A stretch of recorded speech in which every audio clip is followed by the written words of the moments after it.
Hello बच्चों, मैं राघवेंद्र प्रताप सिंह आपका इस वीडियो में स्वागत करता हूं।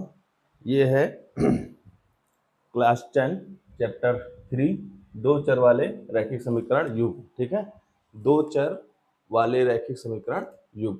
तो इसके बारे में थोड़ा हम जान लेते हैं कि दो चर रैखिक समीकरण युग्म ये क्या होता है। ठीक है, तो देखो, हम सब लोग पढ़ चुके हैं कि किसी भी समीकरण की जो चर पद होता है उसकी जो मैक्सिमम पावर होती है अगर 1 हो, ठीक है, उच्चतम घात अगर 1 हो तो वो क्या होता है, किसमें आता है, उसको हम रैखिक समीकरण कहते हैं। ठीक है, जैसे यहाँ पर लिखा है, अगर ये x प्लस 1 लिखा है, ठीक है, तो यहाँ पर जो चर पद है उसकी मैक्सिमम पावर कितनी है, 1 है।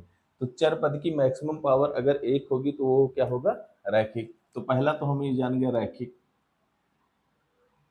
रैखिक किसे कहते हैं, इसको हम लीनियर भी कहते हैं, ये पता चल गया। ठीक है, अब उसने कहा दो चर वाले, यहाँ पर कितने हैं, एक चर है। दो चर मतलब इस तरह कोई हो,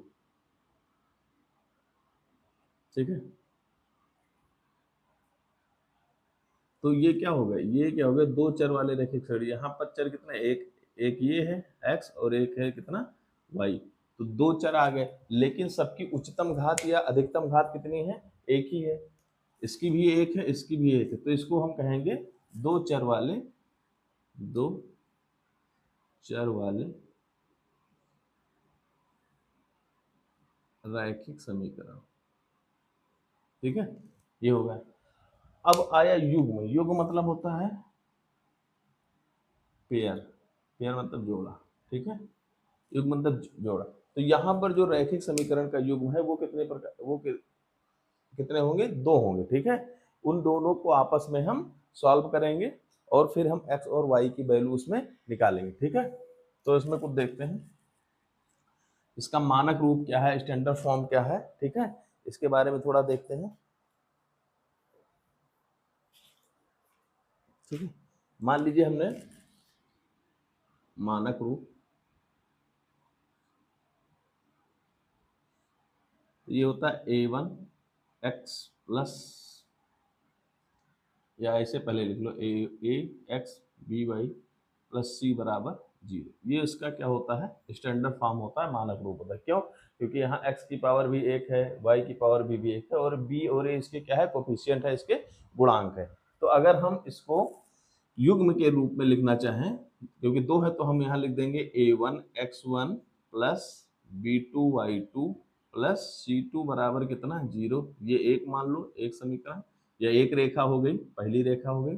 और दूसरी a2 x2 plus b2 y2, यहाँ b1 y1 कर लीजिएगा और यहाँ पर c1 कर लीजिए। ठीक है, b2 y2 प्लस c2 बराबर 0, और ये हो गया समीकरण कौन सा, ये समीकरण क्या, ये दो रेखा हो गई, तो ये समीकरण युग्म होगा, एक ये पहला ये और दूसरा ये। ठीक है, अब इसमें बहुत सारे, जैसे हम सब लोग पहले पढ़ चुके हैं इससे पहले कि ग्राफ बनाना, सरल रेखा का ग्राफ बनाना, ये बनाना। तो जैसे मान लीजिए कोई हमने ये ले लिया x प्लस वाई बराबर 2, तो इसको सरल उस पर ग्राफ पर निरूपित करना है इस रेखा को। तो हम क्या करते थे, x की कोई वैल्यू ले लेते थे, मान लिया x की वैल्यू 0 ले लिया, तो y बराबर कितना आ गया, 2। तो बिंदु क्या हो जाएगा, पहले हम 0 फिर 2, मतलब पहले x को लिखा जाता था, फिर 2 को y को लिखा जाता था। ठीक है, अब x बराबर अगर यहाँ पर 1 मान लो, या y बराबर मान लो,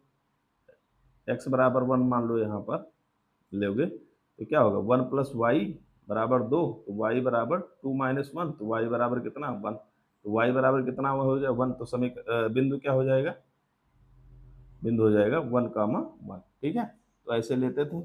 मान लीजिए हमने ले लिया, ये 0 हो गया, ये 1, ये 2, ये 3, ये 1, ये 2 और ये 3। ठीक है, अब ये क्या हो गया, ये ग्राफीय विधि हो गई। अब इसको निरूपित करना है, तो पहला बिंदु मिला है 0 2, मतलब x 0 पर है और y कहाँ पर है, 2 पर है। ठीक है, तो ये पहला बिंदु हो गया 0,2। दूसरा क्या है, 1,1, मतलब ये इधर थोड़ा सा इधर, तो 1,1। तो ये इन रेखाओं से ऐसे निकलती हुई जाएगी। तो ये जो रेखा निकलती थी ये क्या थी, x प्लस वाई प्लस। ठीक है, ये अब यहाँ क्या है, यहाँ हमको जो है दो रेखाओं को आपस में, ये जैसे एक रेखा हो गई, मान लीजिए दूसरी रेखा होती, हो सकती है इसको काटते हुए जाती, हो सकती है इसके जो है इससे पैरेलल निकल जाती, न छूती, हो सकता है इसी के ऊपर जाती। तो इसको चेक करने के लिए हमें इनके कोफिशिएंट का अनुपात निकालना है, इनके गुणांकों का अनुपात निकालना है, और कुछ रूल दिया है उसको हम देखेंगे। मान लीजिए ये रेखा एक है, एक रेखा दो, तो रेखाएं दो आपस में तीन प्रकार से संबंध हो सकते हैं, या तो संपाती होंगे पहला, या तो प्रतिच्छेद करेंगे,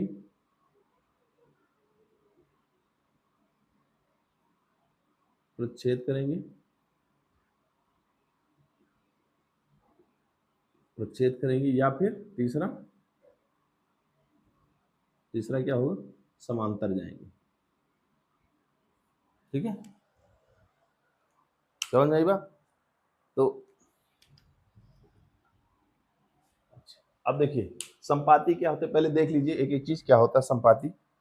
संपाती का मतलब होता है, मान लीजिए कोई रेखा है, एक ये है पहली रेखा है, मान लीजिए a1 x1 plus b1 y1 plus c1, ये पहली रेखा है, और इसी पर दूसरी रेखा भी निकल जाए, जितने भी पॉइंट हो ये इस पर भी a2 x2 plus b2 y2 plus c2 बराबर 0। ठीक है, तो इसे संपाती कहते हैं, इसके सभी बिंदु एक दूसरे के ऊपर से होकर गुजर रहे हैं। ठीक है, अब प्रतिच्छेद का मतलब होता है, मान लीजिए ये रेखा जा रही है और दूसरी रेखा ये होगी, ये पहली रेखा हो गई, दूसरी रेखा, तो एक बिंदु पर प्रतिच्छेद करेंगे। समांतर का मतलब होता है एक रेखा ये जा रही है तो दूसरी रेखा ये जा रही, तो ये पहली और दूसरी, तो समांतर रेखा कभी भी एक दूसरे को आपस में प्रतिच्छेद नहीं करते हैं। क्यों नहीं प्रतिच्छेद करते हैं? क्योंकि इनके बीच की दूरी हमेशा क्या होनी चाहिए, समान होनी चाहिए, इसीलिए ये क्या होते हैं, समांतर होते हैं। ठीक है, तो अगर संपाती होगी, ठीक है, तो हर एक पॉइंट एक दूसरे से मिल रहा है, मतलब इसमें क्या होंगे, अपरिमित रूप से अनेक हल होंगे।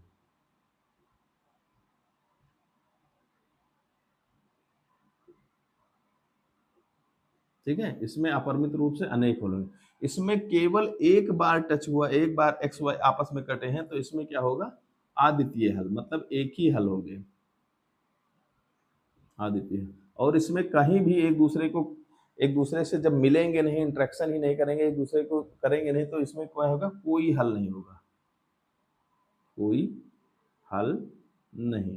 ठीक है, ये तो अब इसके हम कैसे पहचानेंगे, अगर ग्राफ बनाएंगे तो मान लो वैल्यू रखेंगे, फिर ग्राफ बनाएंगे तब तो पता चल जाएगा, लेकिन अगर हमें जनरल डायरेक्ट देखना हो तो कैसे देखेंगे कि कौन सी रेखा संपाती है, कौन सी रेखा समांतर है, और कौन सी रेखा एक दूसरे प्रतिच्छेद करती है। तो इसके लिए कुछ फार्मूला है, देखिए इसकी तुलना a1 अपान a2 करेंगे, a1 अपान a2 बराबर b1 अपान b2।